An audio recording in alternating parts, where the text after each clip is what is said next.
that we can come back, we'll get back to normal, and, the theatrical business will survive. This year was a convention not of optimism, but of sheer confidence, and a convention where not about whether or not we would survive, but whether or not how well we will thrive going forward. And we'll start with last Monday night. Sony had their presentation. We can run through some of the titles that they showed us clips from. Obviously, they started with Martin Lawrence and Will Smith on the set of Bad Boys, the latest edition of the film. It was a really fun clip, I thought. They kind of poked fun at not being at the convention and how much they enjoyed not being at the convention. So that I thought was a lot of fun.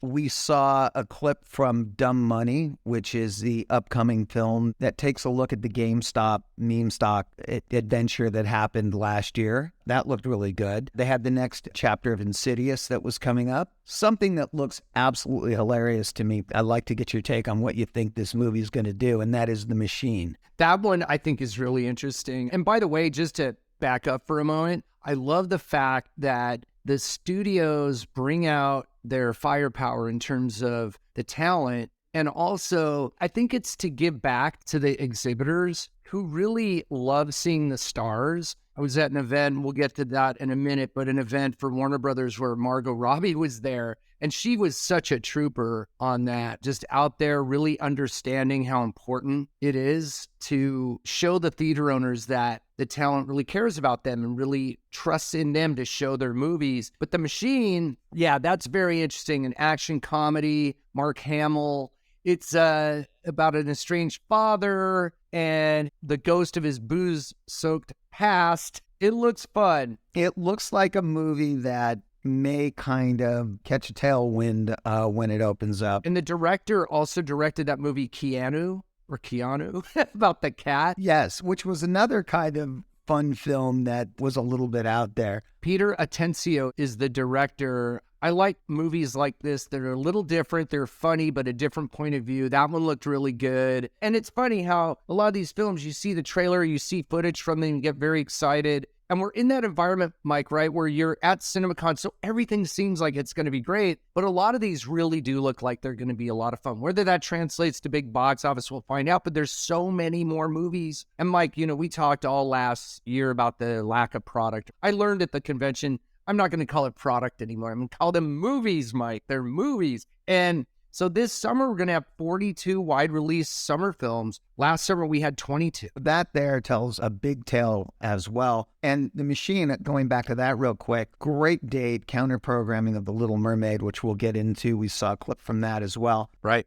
And then coming up on June 2nd, Sony showed an extended scene from Spider-Man Across the Spider-Verse, which looked fantastic. Right. Looked like a great follow-up to the last film. How cool, Mike, that they are able to go into that whole animated world of Spider-Man and turn that into its own epic chapter and its own silo. And it's so cool to bounce between the live action and the animated films. Some people like those better than the live action. I mean, you could argue that, but wow. And they both live in their own universe, using the multiverse kind of lingo there. But it looked really great.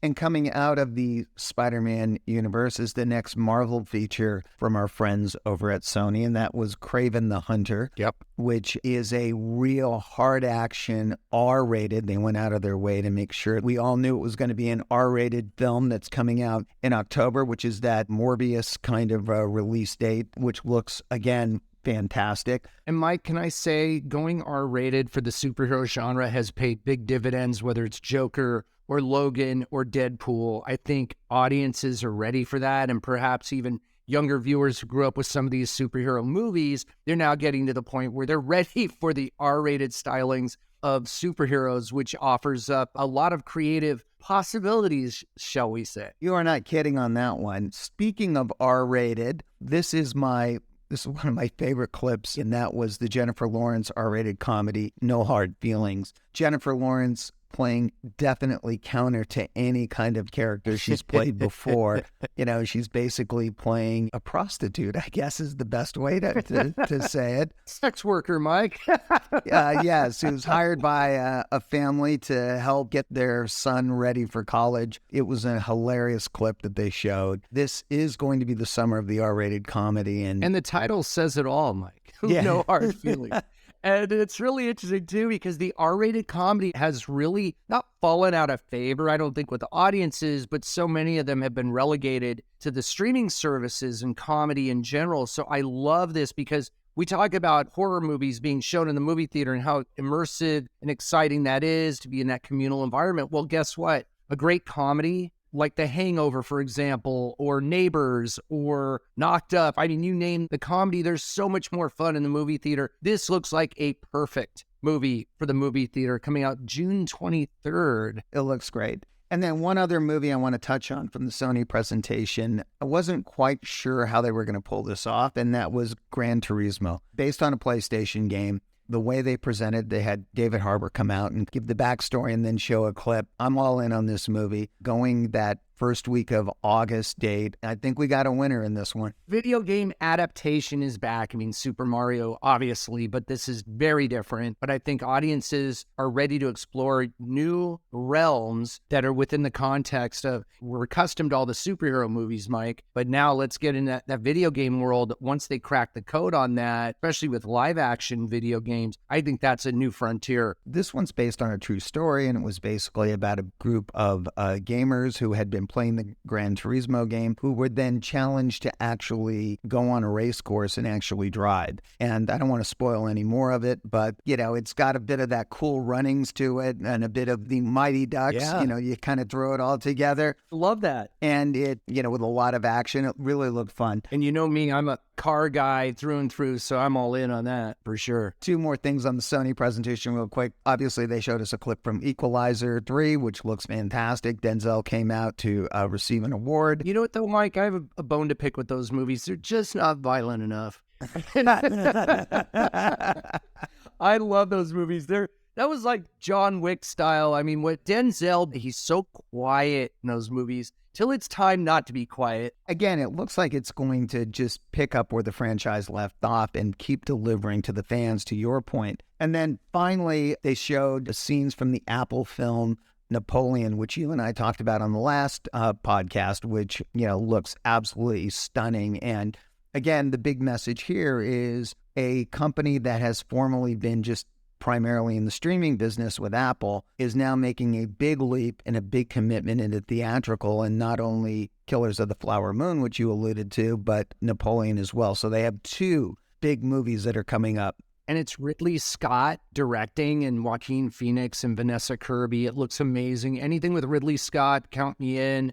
Another epic and just legendary filmmaker, and I think this one looks really cool. Oh, and this is set, I believe, for Thanksgiving, like November 22nd, around that holiday period. One of those Oscar contenders, but also the fact that now it's like the streaming services are realizing, as we know, Mike, that the motion picture as it is shown in a movie theater within that context elevates it to a grand scale. I mean, ultimately, that was the underlying theme all week, was every studio that came out and spoke was, okay, we've gone through all the different distribution patterns. We've all tried the experiments. We've played with this. We've played with that. And we've all come back to the same conclusion, and that is, guess what? A theatrical release actually helps to elevate the IP and create, you know, more value for it in the waterfall ancillaries such as PVOD or streaming. So it was a great message that came out of that. And that actually, what I just said there, kind of sums up the State of the Union as we talked about on the live broadcast as well. Real quickly, then that went into day two, the Warner's presentation, The Color Purple, the musical, which is obviously the adaptation of the film that was on Broadway. That is now going to be an adaptation of the Broadway musical on film, produced by Oprah Winfrey and Steven Spielberg. And probably one of the highlights of the week was Oprah came out, brought out the cast, and then the Oprah Winfrey Show broke out on stage, Paul. It was amazing. And I had the opportunity to meet the director. Blitz is the gentleman's name. on the way out, and we were walking by he's a musician as well. When I talked to the director, he hadn't seen Mike any of those clips on a big screen himself. And it meant so much to the director to see it on the big screen. What does that tell you? You know, he's probably been watching the movie obviously on set, on a video monitor, whatever, editing, the Avid. Well, I'm from the old school to the moviola. Yeah, well, the Frankfurt. But talking to the director who was on stage with Oprah, for him to see his own movie on a big screen, he hadn't seen any of that footage, according to him, on a big screen until CinemaCon, and it really impacted it. There's a filmmaker who's been working on the movie for months and months and months. So there's a lot. I think that put the movie on the map for many, many of those in the audience. And it's a Christmas movie, so we got to wait. There were a few of those this week, and that's what CinemaCon does. It gives you an early look into these films. Even some films that won't be out till 2024 were represented at CinemaCon this year. And I want to point out from the Warner's presentation, The Nun 2 trailer had people jumping out of their seats, Mike. It was great. And, coming out of the Conjuring world, which has been a very successful horror franchise. And then, of course, the one that kind of converted me, I think, was Barbie, the July 21st release. I've been all about that movie since the beginning. I think a lot of people were on the fence.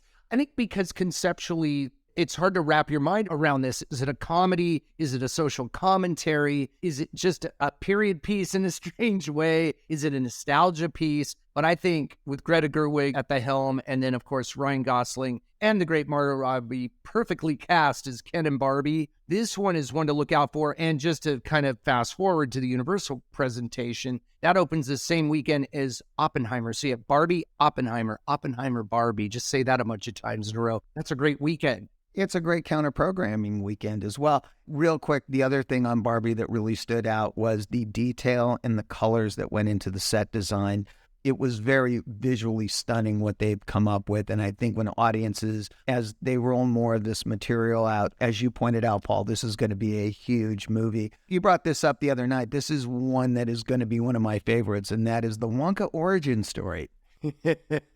I was craving chocolate all week, man. And this was one that I was sort of on the fence on until I saw the footage. And I am obsessed with Wonka. I love the original, Mike, as I'm sure you did with Gene Wilder. That's a classic. The Oompa Loompas and Veruca Salt and all the great characters and Augustus Gloop. I love that. The great thing is this film takes place in the Gene Wilder Wonka universe. This is an origin story, very much keyed in on the Gene Wilder, Willy Wonka and the Chocolate Factory that we all know. You'll find out where the Oompa Loompas come from, it looks like. Yeah. Oh, don't give anything away, Mike. They kind of had a spoiler in there that was so cool. But this movie looks like it's got a shot, and, that's coming out in that December holiday period as well. December, by the way, folks, is loaded. Last year was all about Avatar and Puss in Boots. This year, there's a lot of film. If you look at the release calendar, this is more of a traditional holiday period that's coming up. Oh, Mike, before we move on from Wonka, real quick, also Timothée Chalamet gets the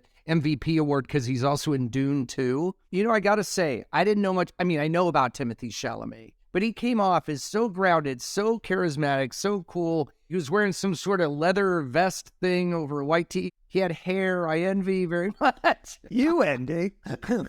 Yeah, what? But he was so great, and he just seemed so accessible. I mean, I've never met the gentleman in person, but he was so great and inept. Two big movies like that. And the Dune 2 sound, Mike, may I just say, kudos to the crew in the Coliseum. A big part of this, and we talk about this on the show, we're always talking about the big screen, how important that is.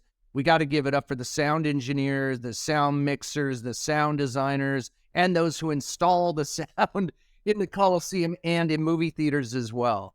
Quick side note, and that is, as we talk about the experience, the theatrical experience, you may have the best sound system in the world in your home. You're not going to have a sound system like we heard this week, or like you'll hear in any of these theaters that have that top-end sound. And it really is immersive and brings you into what's going on the screen. So, and again, it's a reason why people are flocking back to the movie theaters. But Mike, can I just say that I think I lost a little bit of hearing last It was a little loud in places. And then, we have to talk about The Flash. We'll get to that in a minute. But if you were near the front of that auditorium, anywhere near the speaker array, oh my God, I was like, wow, I love it, because I've grown up probably like you on very loud rock and roll music, and concerts and playing music and all that. And it's like, wow, tinnitus, be thy name, like stay away. Like, it's crazy, but I love it. I thought the sound design on really every presentation was great. Again, kudos to the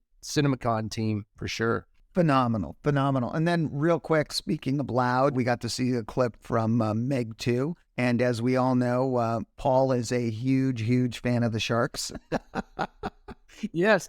This looked fun. It is camp personified. You could tell like Jason Statham is just having a blast. The entire cast is having just a really good time. And you just check your brain at the door, and the Meg, if you don't know, it's this giant shark creature, and then it's like attacking a beach with all these kids. It's like a bingo dance party, or, beach blanket bingo being attacked by a shark. I have expected the Meg shark to land on the Barbie beach. I didn't know what was going on.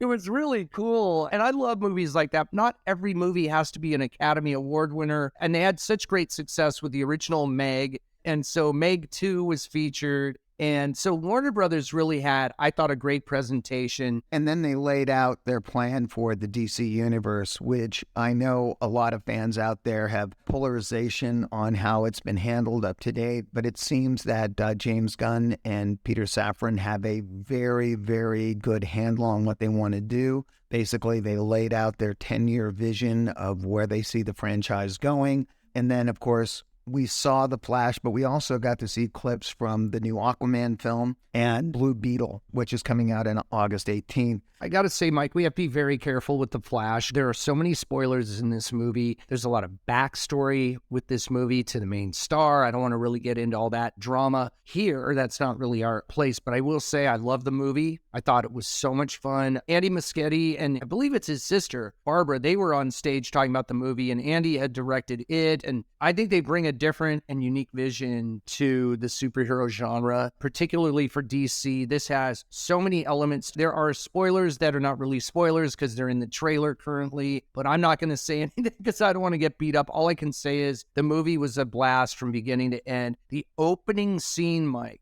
is one of the best opening scenes I've witnessed in a long time in any movie. Well, I did not get a chance to attend the screening, but everyone I spoke to afterwards who had seen it had nothing but raves for it. I don't want to put the expectations too high on the film, but it seems like our friends at Warner's have a big hit on their hands. Well, Mike, my barometer for me personally is, do I want to see it again? Or more importantly, do I want to take people to watch them watch it? Right. That's always been my thing. Like, I saw John Wick 4. I'm like, come see this with me, because I saw it not by myself. I saw it with my nephew, but then I wanted to see it again, take other people just to see their reaction. And I would do that with The Flash. That is my barometer for how much do I like this movie, and if I'm putting my stamp on it, my seal of approval, and I want to take other people to see it, The Flash is that movie. For sure. It's so good. So then we get into our next presentation, which was our friends at Disney. This was Wednesday morning. That's right. So Tony Chambers came out. First they touched on was Guardians of the Galaxy Volume 3, which opens this week. Hey, isn't that opening this week, Mike? It is. Look, pre-release expectations have this movie probably doing around $130 million. They showed a clip. I don't know if we really need to dwell into it this much, considering that it's opening this week. Right. It's right around the corner. And they're kicking off the summer, man. That's their tradition. Speaking of Marvel, they rolled out The Marvels, which they showed some footage from, which opens in the traditional Marvel spot of November 10th. I didn't know much about this movie, not being a huge, comic book Marvel person, but this looked fun. This looked like this is a interesting kind of movie. Anything Marvel is going to get a lot of interest. I'd be remiss if I didn't say, and I think we've talked about this too, Mike, on the show, is that I watch a lot of YouTube, and I watch a lot of YouTube reviewers, and they're not just movie reviewers. They look at, they're buffs, like serious film buffs, but also Marvel aficionados. And there has been a lot of hand-wringing by the fans over some of the direction that Marvel has taken. I'm not going to get too much into that here, but at least they're interested. It's a very passionate fan base. The Marvels is going in a little bit of a different direction for this part of the Marvel cinematic universe. But look, it's right at that time, like you said, in November. Brie Larson, of course, playing Captain Marvel. And yeah, I mean, it's just another big film set for the holiday period. And then Disney rolled out two, I should say, of their kind of family animated. We have the animated Wish, which was the first glimpse anybody got to see of this movie. And this kind of looks like a throwback to more of the traditional Disney animated that they've been known for in the past. Right. You know, it looks very interesting. And again, this is one that's going to be out for Thanksgiving. They've got it slated for November 22nd. November 22nd. That's like a key date. And this is Walt Disney feature animation. And I think it's why it has that more old school feel. Yep. As opposed to Pixar, which has Elemental, which, by the way, I think will get kids really interested in chemistry class. Well, and jumping ahead, so to Elemental, Pixar probably took it on the chin a little more than most of their production labels through the pandemic. They put a couple of them directly to streaming. Sure did. Lightyear didn't perform to where everybody was hoping it would be.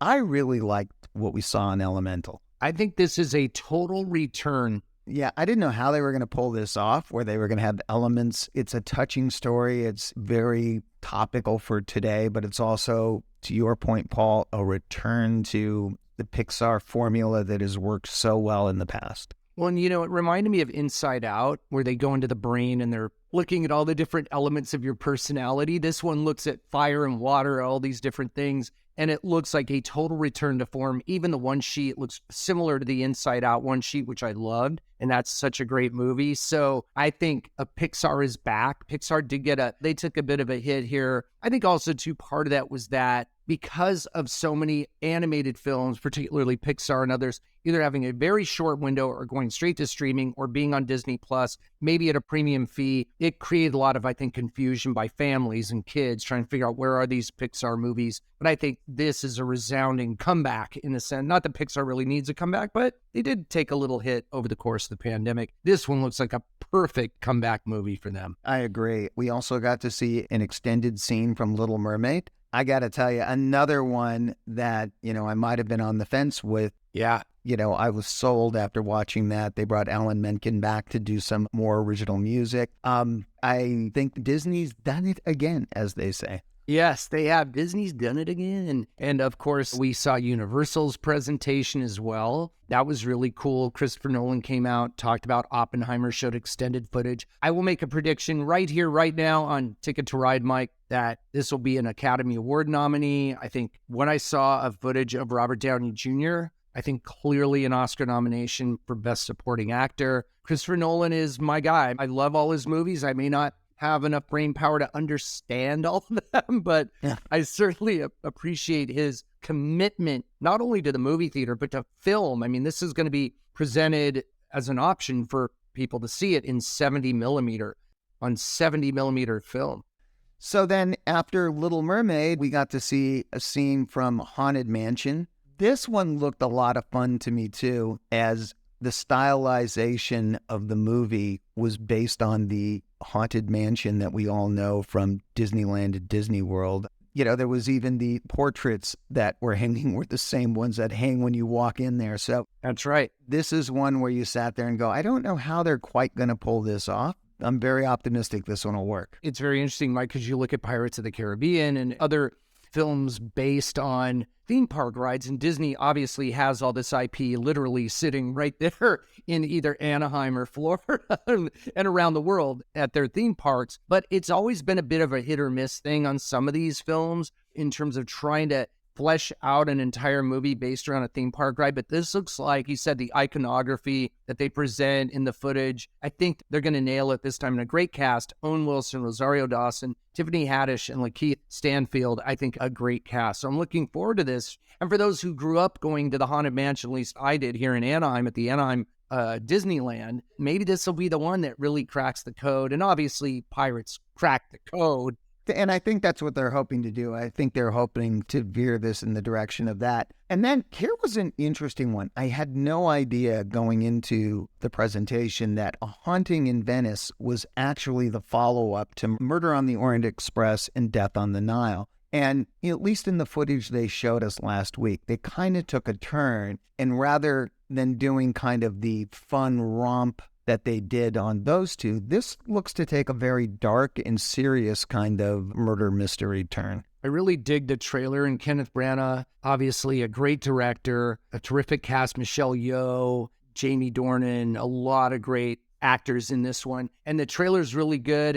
I didn't know that either, that it was, the Orient Express universe. I think this looks really cool. It looks like a very brainy, kind of horror movie in a way. And it's more of a drama, but it looks really cool. And then from the 20th label, they also showed us an extended clip of The Creator, which is an interesting movie that takes place in the not-so-distant future, which is kind of topical. There's been a war between humans and AI, and of course, there is a fallout from it. And the creator and his AI child are on the run as they are trying to survive in a very delicate world, shall we put it.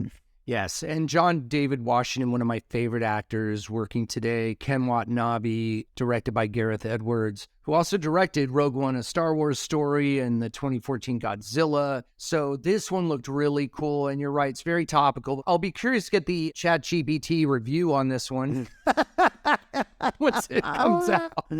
So ask Bing what they think on this one. Right. And then the last clip that Disney showed us was for Indiana Jones and the Dial of Destiny. Yes. So going into it, Paul, I, like you, have probably read numerous different things on the film, some good, some not great. And I was very curious on what they were going to show. And what they showed was an extended action scene. And again, this one's directed by James Mangold as opposed to Steven Spielberg. And I got to tell you, I was sold. Yeah. Mangold shot this just like a Spielberg classic scene from the first or the third movie. I'm in. I want to tell you, Mike, that James Mangold is one of my favorite directors. And for him to be able to create movies as diverse and different as Girl Interrupted, Copland, Identity. I remember Identity. That's the one with John Cusack, I believe, shot in a weird motel. It's kind of a horror mystery thing. And Night and Day and the Wolverine, of course, my favorite, Logan. Well, one of my favorites that we actually worked with him on, and that was 3:10 to Yuma. It's one of my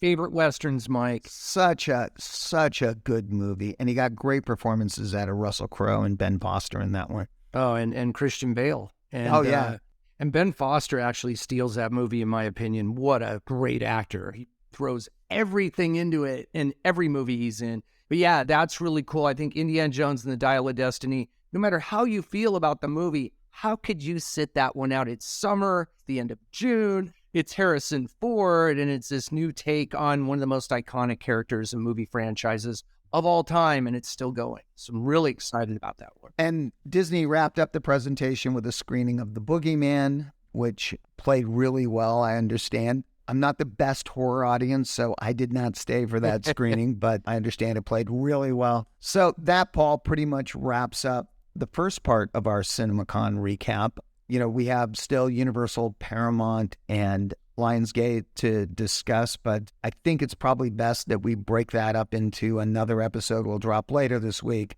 Yeah. So our dear listeners, you want to stay tuned for and check back with us for part 2 of our CinemaCon wrap-up from Mike Polydorus, president of Paper Airplane Media, and me, Mike's co-host, and yours, Paul Garabedian, senior media analyst for Comscore. So watch out for part 2 of our CinemaCon 2023 wrap-up.